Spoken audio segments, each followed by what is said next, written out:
এক বৌদ্ধ সন্ন্যাসীকে তার এক শিষ্য জিজ্ঞাসা করলেন, গুরুদেব, অলসতা আমাদের জীবনে কি কি ক্ষতি করে আর এটা থেকে ফেরার উপায় কী?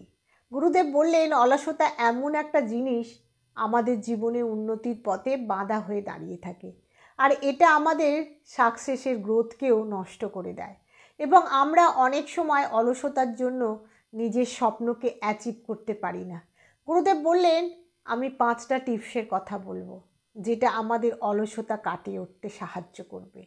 নাম্বার 1, অলসতা কাটিয়ে উঠতে আমাদের সঠিক লক্ষ্য স্থির করতে হবে। যতক্ষণ না আমাদের একটা সঠিক লক্ষ্য থাকবে ততক্ষণ কিন্তু আমরা কাজ করার কোনো মোটিভেশন পাবো না। আর আমরা যদি কাজ করার সঠিক মোটিভেশন না পাই তাহলে অলসতা আমাদের ঘিরে ধরবে। তাই আমাদের সবার প্রথম নিজেকে এই প্রশ্ন করা উচিত যে আমাদের সঠিক গোল সেট করা আছে কি না। যদি সেট করা না থাকে তাহলে যত তাড়াতাড়ি সম্ভব আমাদের গোল সেট করা উচিত। নাম্বার 2, গুরুদেব বললেন 2 নম্বর টিপসটা হলো কঠিন কাজকে দিনের শুরুতে করা। দিনের শুরুতে যখন আমাদের এনার্জি বেশি থাকে তখন যদি ছোটোখাটো কাজের পেছনে এনার্জি নষ্ট করে দিই তাহলে যখন আমাদের বড় কাজ করার সময় আসবে তখন আমাদের কোনো এনার্জি বেঁচে থাকবে না। তখন আমরা সেই কাজগুলোকে পরের দিনের জন্য ফেলে রেখে দেবো। আর এইভাবে যখন আমাদের কাজ জমতে থাকবে তখন আমাদের মন এত কাজের বিশাল ভাণ্ডার দেখে এগুলো করতে চাইবে না, অলস হয়ে যাবে। তাই দিনের শুরুতে যখন এনার্জি বেশি থাকবে সেই সময় সবচেয়ে কঠিন কাজগুলোকে করে নেওয়া উচিত।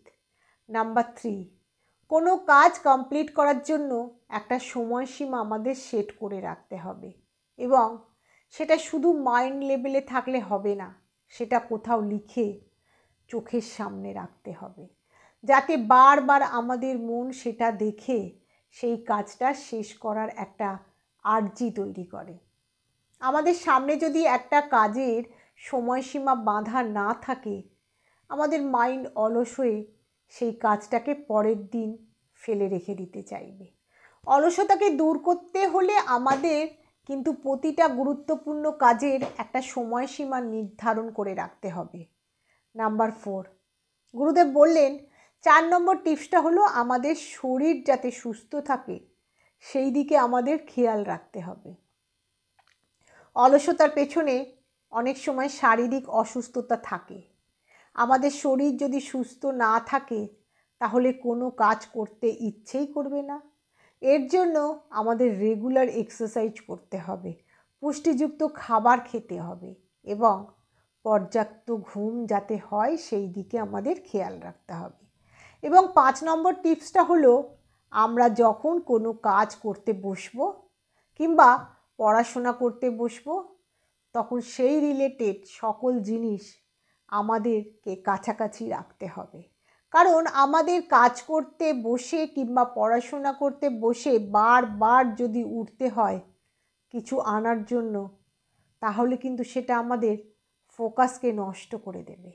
এবার ফোকাস নষ্ট হয়ে গেলে আবার ফোকাস আনতে অনেক এনার্জি লাগবে, আর বারবার এটা ঘটলে আমাদের মাইন্ড বোর হয়ে যাবে আর সেই কাজটা করতে চাইবে না। খেয়াল করে দেখবেন একটা কাজের মাঝে বা পড়াশোনার মাঝে বারবার ডিস্ট্রাকশান আসলে অনেক সময় আমরা সেই কাজটা বা পড়াশোনাটা পরের দিনের জন্য রেখে দিই। আমাদের মধ্যে অলসতা তৈরি হয়ে যায়।